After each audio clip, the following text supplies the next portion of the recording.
The silly story of when Donald Trump was a Russian money launderer. We've got a bit of a classic for you today, a throwback to the days of Donnie being a plain old run-of-the-mill criminal.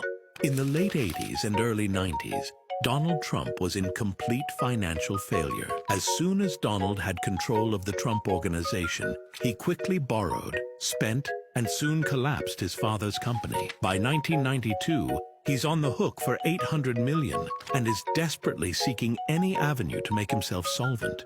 Meanwhile, in Russia, as their economy crashes, the Russian mafia is trying to move as much money as possible out of Russia. In total, they end up moving close to $2 trillion.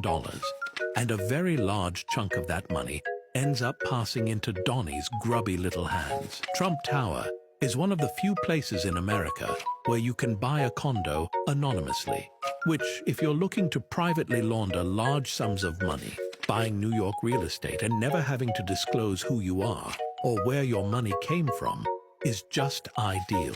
Building after building is constructed, and the Russian mob, both directly and through shadowy shell companies, buys nearly 70% of his unoccupied space. By the 2000s, the vast majority of the Trump Organization is paid for with dark money directly from Russian oligarchs and the Russian mafia. At this point, Russian businessmen have cut out the middlemen and started building these towers themselves, simply leasing Donald's name and organization while they create their own real estate to purchase with their own dirty money. It's worth noting this is still happening today.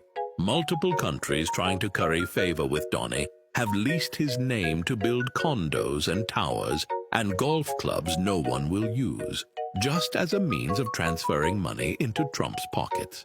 Donald will tell you this story about his business sense, how he fought back from bankruptcy and he's this self-made billionaire. But what Lil Donnie actually is, he's a mule, an asset for cleaning cash from human trafficking, extortion, and the drug trade. And without 2 decades of Russian money, he'd be broke, alone, and on the street.